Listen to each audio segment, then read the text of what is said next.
This is your 2021 BMW X4M competition.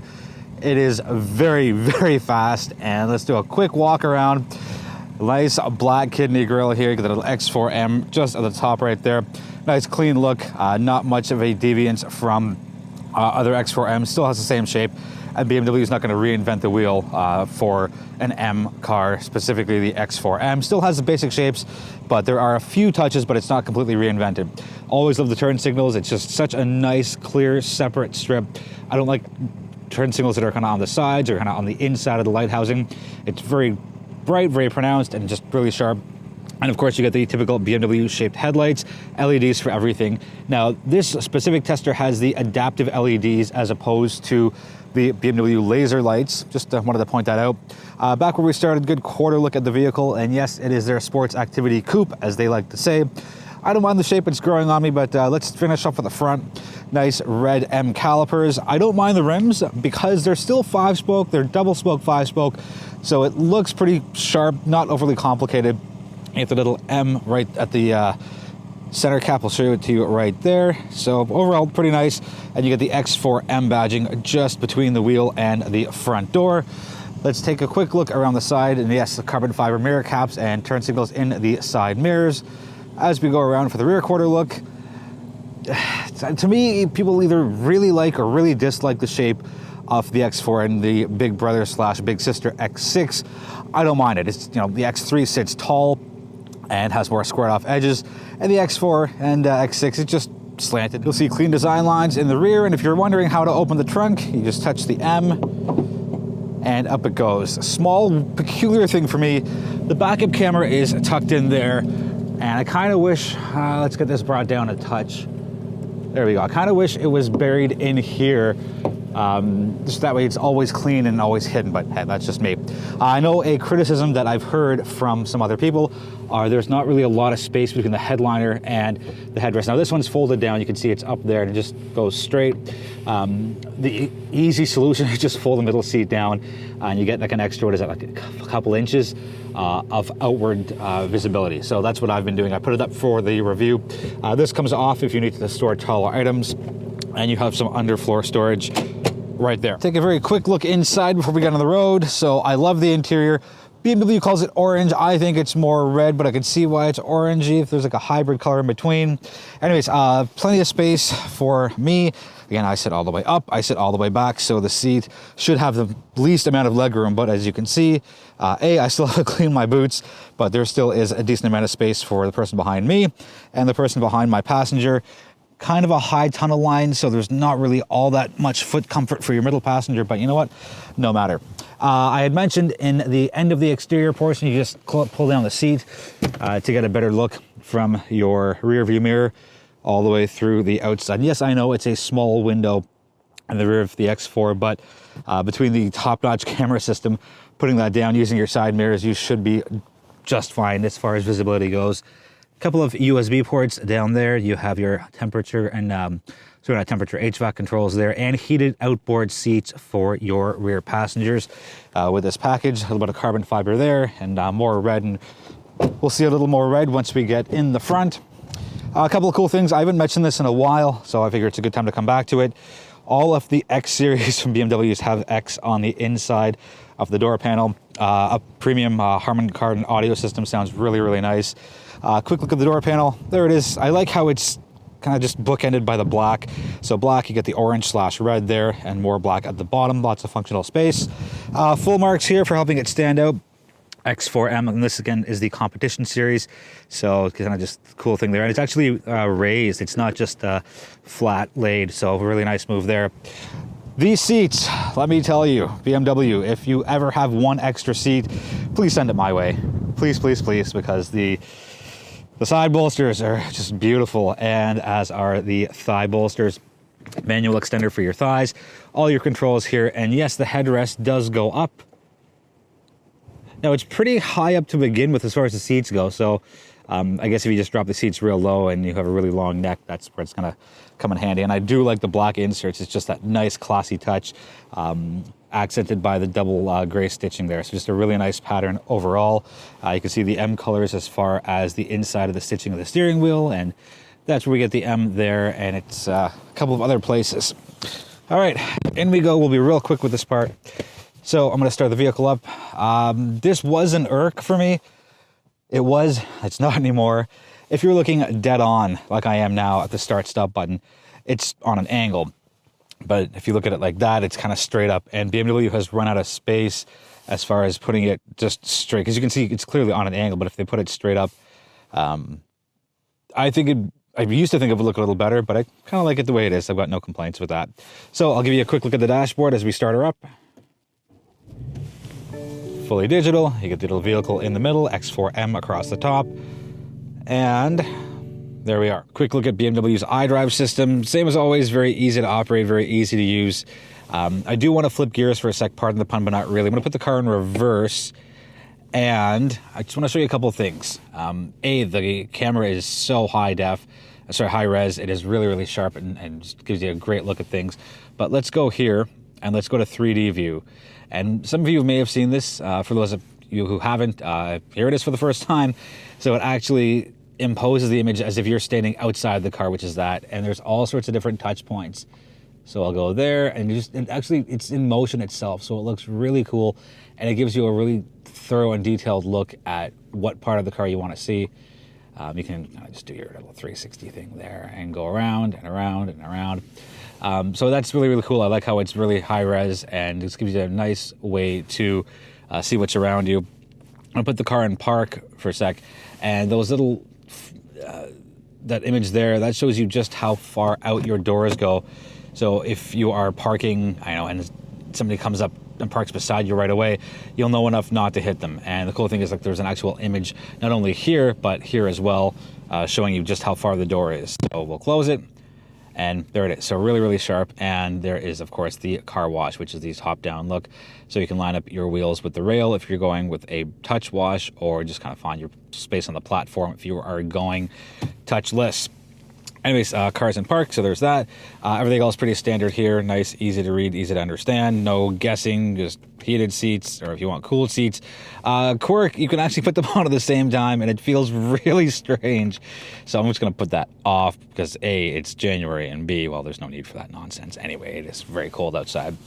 It's a perk, it's a quirk, and it's the gear shifter. So right now, it's in park. Right, so you see the P right there, which is kind of nicely tucked away. There's the M badging. So to put it in drive, I'll show you top down. That's it, and you can see it says drive slash sport mode, and that's how you do your shifting and downshifting. So I'm gonna go back and park.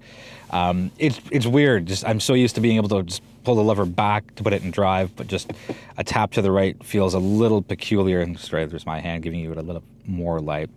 To put it in reverse, you're gonna go left and then up. Kind of like a standard car, depending if reverse is up here or down there. But if reverse is up here, then you will see the similarity there. The quirk here is, you can see the car's in reverse. And there it is right in the middle of your screen right now. I'm going to put it in park. And so it's in park. You can see the P is right there. And my foot is off the gas. And if I shut the car off, that's where it lives. It doesn't reset down one and over one, which is pretty cool. So I'll start the car up again. And if I want to put it in drive, I'm just going to go just release it and then hammer it one to the right. And that's how you get that. So it's a pretty cool shifter overall. If you buy this car or lease it, or drive it for an extended period of time, you'll get used to the tap to the right as far as putting it in drive goes, and then left gets you neutral, and then left up gets you your reverse. Here's your setup. Let me get some glare out of there. I wish this wasn't piano black. That's a big irk of mine. Like, you can see just the light bit of dirt, and then when I go to take it away with my fingertip, you can see all the fingerprints that are left behind. So, not really a big fan. Like, I wish it was all carbon fiber like it was here. At least with the carbon fiber fingerprints, like, you can see it now because I'm close up, but it's gone pretty much. But with this, it's it's going to be there and you can see it. So anyway, not a big fan of that. But there's your setup, exhaust, parking, and camera view. Camera view right there, and your hill descent control. Last thing I want to touch on is the pretty fairly sized sunroof. So there it is. I'll show you just how far it opens before we wrap up on the inside. Yeah, so let's watch the light in, and I like that it goes pretty far back so that your rear passengers also get a little bit of light. One last thing before we go. Right now, I'm showing you what it looks like through the rear view mirror, and because the seat is down, I'll try and zoom in a bit. Yeah, you can see that there's that little gap there because the middle seat is down. I will just quickly, actually slowly to make you not dizzy, or to not make you dizzy, show you that. Now, if you're wondering if you should take the little tonneau cover off, it doesn't matter because it lines up perfectly with the back window, so you're not going to get any additional sight lines by removing that tonneau cover or the privacy cover. So, yeah. Anyways, let's get this thing on the road. Let's do the drive in the 2021 BMW X4M competition. Under the hood, you have a 3-liter twin-turbo inline 6. Horsepower is 503 and torque is 442, all through BMW's 8-speed automatic transmission. Interestingly, the output here at 503 horsepower is the highest output in an inline 6 engine ever put in an M vehicle.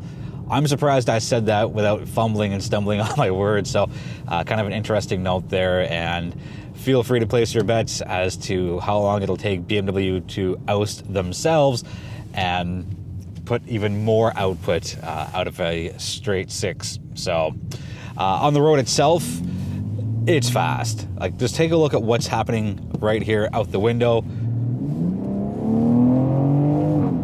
I'm pretty sure a lot of that engine noise bled through the microphone, which is right here, and came to you right there. It's just such a great feeling, and you're so planted as well. Like, let's try it again. So I'm gonna bring it down just a little bit, and